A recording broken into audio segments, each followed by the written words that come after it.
Hi everyone, Nikhil this side. सबसे पहले मैं आप सभी को प्रणाम करता हूँ। जय श्री कृष्ण। ओम श्री परमात्मा नमः।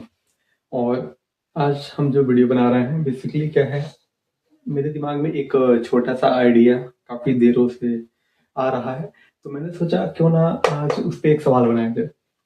देखिए, एक आइडिया हमें मैथ्स में ना कहीं से भी मिल सकता है। अभी एक दो दिन पहले मैं वो सवाल सॉल्व कर रहा था, हालांकि वो सवाल इजी था, लेकिन उसमें से मुझे एक आइडिया मिला, जिस आइडिया को आज मैं एक्सपेंड करके इस व्हाइट बोर्ड के माध्यम से आपको अभी लाइव एक सवाल बना के दिखाऊंगा। और मैं चाहता हूं कि आप भी अपने आप से ही मैथ्स को डेवलप करें और सवाल बनाएं, जिससे कि मैथ्स और ज्यादा आपका डेवलप हो। तो बिना देर किए शुरू करते हैं। सबसे पहले तो देखिए, हमारा जो क्वेश्चन था, जहां से मैंने इस आइडिया को पिकअप किया है, उसमें था दो क्यूब थे। सबसे पहले अगर हम बात करें एक क्यूब के बारे में, देखिए ये रहा हमारा एक क्यूब। क्यूब बनाते हैं सबसे पहले।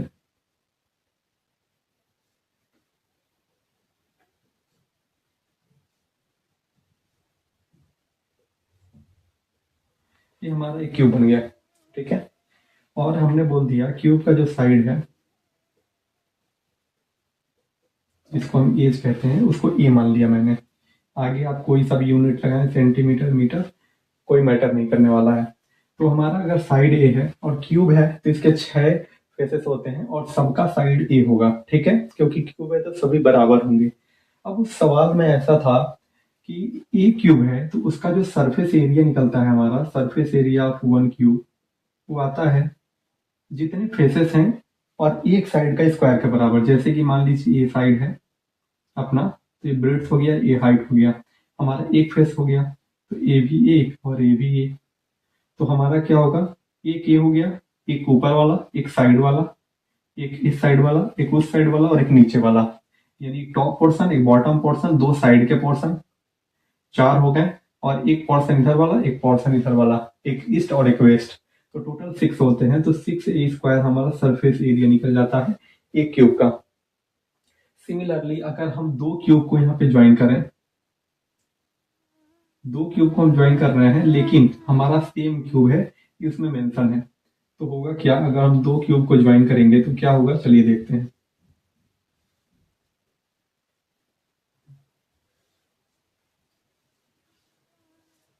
हमने यहाँ पे दो क्यूब को ज्वाइन किया है। अगर हम दो क्यूब को ज्वाइन कर रहे हैं तो उस केस में हमारा सरफेस एरिया क्या होगा, इस चीज को समझने की जरूरत है। उस टाइम हमारा जो सरफेस एरिया होगा, कोई लोग ऐसे बोलेंगे एक क्यूब का 6a² है तो दो क्यूब किया तो 12a² आना चाहिए।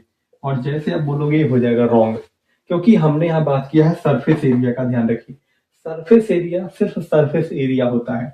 अब जब दो क्यूब हैं तो यहाँ पे आप नोटिस करेंगे कि सरफेस पे ए वाला पार्ट आएगा, ए वाला पार्ट आएगा, ए वाला पार्ट आएगा, ठीक है, ये वाला पार्ट आएगा सरफेस में। लेकिन ये जो अंदर वाला पार्ट देख रहे हैं ना आप, ये वाला पार्ट नहीं आएगा।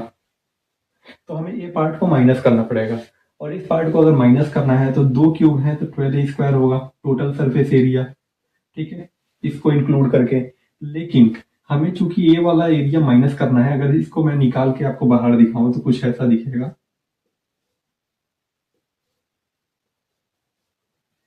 ये वाला हमें एरिया माइनस करना है, तो लेंथ ए है तो ये भी ए होगा, ए भी ए होगा और ए भी ए होगा, क्योंकि क्यूब है तो सब सेम होंगे। अब समझिए, इसका एरिया क्या होगा, साइड का स्क्वायर, क्योंकि लेंथ इंटू ब्रेड्थ होगा, ए स्क्वायर। अब ए स्क्वायर इस साइड वाला एरिया हो गया, क्योंकि इसको आप ऐसे समझिए, ए है तो इस साइड का एरिया, साइड मतलब ब्रेड्थ इंटू हाइट या फिर लेंथ इंटू ब्रेड्थ, ए स्क्वायर। और ए वाला जो साइड है इसका भी तो एरिया लेंगे ना, तो यहाँ पे ब्रेड्थ इंटू हाइट, ए स्क्वायर। तो फिर प्लस में करेंगे, मतलब इस साइड वाला एरिया, तो इसके लिए क्या होगा, हाइट और ए हो गया ब्रेड्थ या फिर लेंथ या फिर ब्रेड्थ, तो ए स्क्वायर। तो ये मिलकर हो जाएगा 2a²। यानी ये जो एरिया था इसका, इसका सरफेस एरिया आ गया हमारा 2a²। अब हमारा क्या होगा, टोटल सरफेस एरिया, जब दो क्यूब को ज्वाइन कर रहे हैं तो हमें ए वाला एरिया निकालना है, तो हम माइनस करेंगे।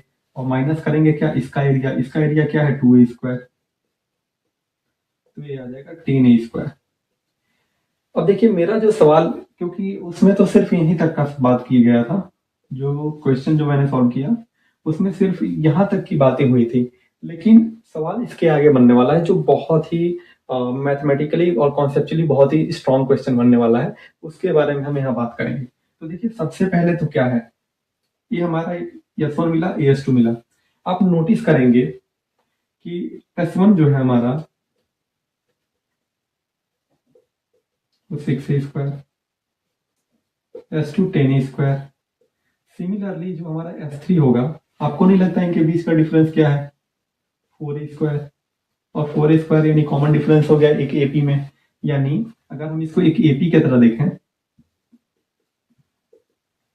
तो first term 6a², second term 10a², third term similarly 4a² add करने पर 14a² एंड सो ऑन, ऐसे जाएगा।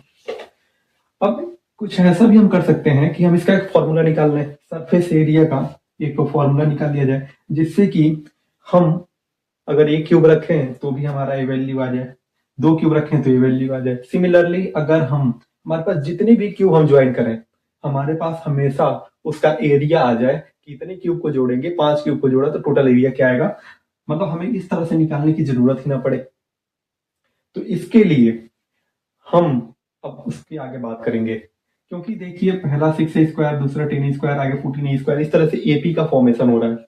अगर आप चाहें तो 3 क्यूब को ज्वाइन करके उसका एरिया निकालेंगे।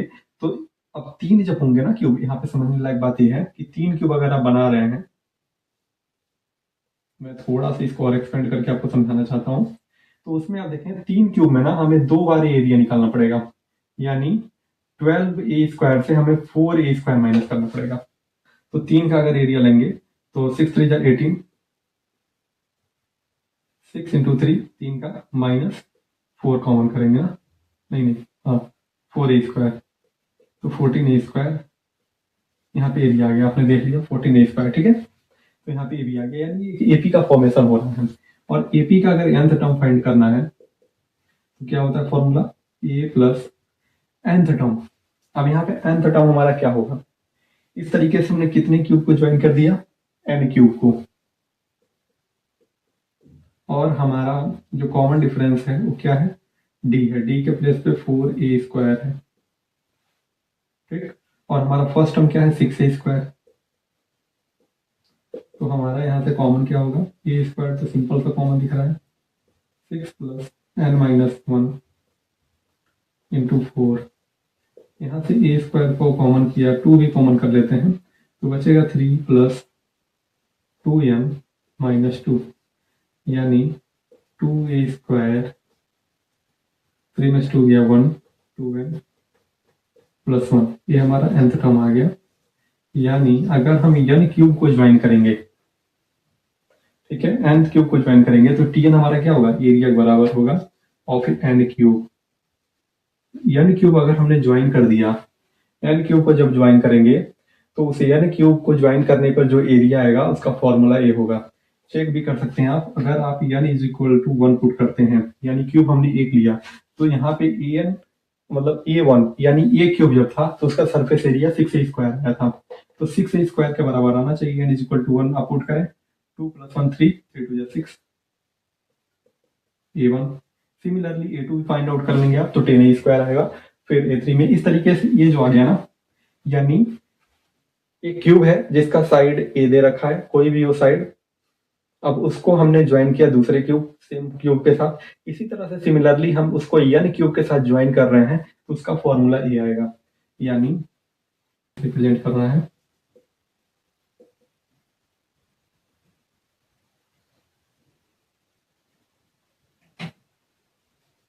n क्या है, area of n cube join together. तो an की वैल्यू भी आती है हमारी 2n plus 1 into 2a²।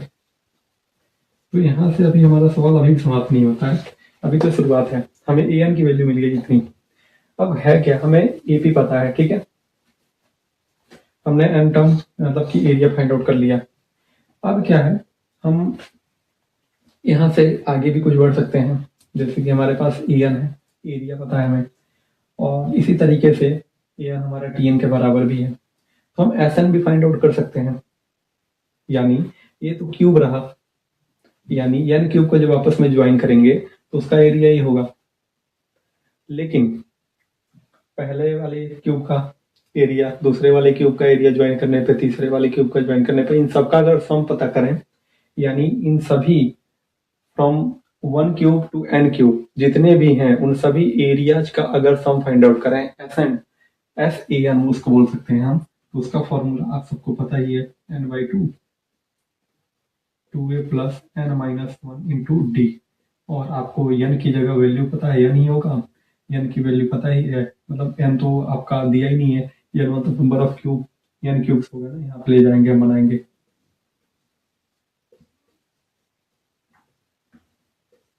n cube हो गया, और d की वैल्यू पता ही है, सब पुट करेंगे आपको ऐसे मिल जाएगा। उसके आगे क्वेश्चन बन सकता है कि आप मुझे बताओ SN/AN, या फिर SN प्लस AN, या फिर n की वैल्यू कुछ दे दे, या फिर a की वैल्यू कुछ दे दे और उससे आपसे वैल्यू पूछ ले। इस तरीके से अनलिमिटेड क्वेश्चन यहाँ से रेडी किए जा सकते हैं, सिर्फ एक कॉन्सेप्ट जिसने सिर्फ यहाँ तक एंडिंग कर दी थी। अब यहाँ से सीखने लायक बात यह है कि आपको क्वेश्चन जब सॉल्व करते हो आप, तो यहाँ तक इसने क्वेश्चन में सॉल्व कराया, इसकी आगे का जो सिचुएशन है आपको खुद से विजुअलाइज करना होता है। अगर आगे आप चाहते हो कि और अच्छे से मैं सारी चीजें इवॉल्व कर पाऊँ, मैथ्स में और ज्यादा एक्सप्लोर कर पाऊँ, तो आपको सारी चीजें सोचनी पड़ेंगी, ठीक है। तो आपको खुद से ट्राई करना होता है, और मानता हूँ शुरुआत में थोड़ा सा उतना इजी नहीं रहेगा, लेकिन अगर इंसान ट्राई करता है, बार बार प्रैक्टिस करता है, तो इतना टफ भी नहीं रहेगा। आप खुद देखो यहाँ पे कुछ भी ऐसी चीज नहीं है ना, हालांकि मुझे लगता है कि ये जो एपी वाला टर्म है ना, क्लास 10 से पढ़ाया जाता है, ठीक है। तो ऐसा एम, लेकिन ये क्वेश्चन जो होना ना, इसके बाद से अगर आप रेडी करोगे तो जेई मेंस से हायर लेवल का एडवांस पोर्शन का इजी टू मॉडरेट क्वेश्चन से कम नहीं है, ठीक है। हालांकि इजी में तो नहीं आएगा, क्योंकि इतना सारा इसमें दिमाग लगाना पड़ रहा है, आपको सोचना पड़ रहा है सारी चीजें, ये भी माइनस करने के पहले आपको सोचना है, तो ये मॉडरेट से हायर लेवल पे जा सकता है। आई होप आपको ये कॉन्सेप्ट क्लियर हुआ होगा। आई रिक्वेस्ट यू ऑल कि इसको सिर्फ देखना नहीं है, बल्कि इवॉल्व करना है और आगे से प्रैक्टिस करना है। किसी नेक्स्ट वीडियो में आएंगे किसी नेक्स्ट क्वेश्चन के साथ, तक आपके लिए हम सबका जय श्री कृष्ण।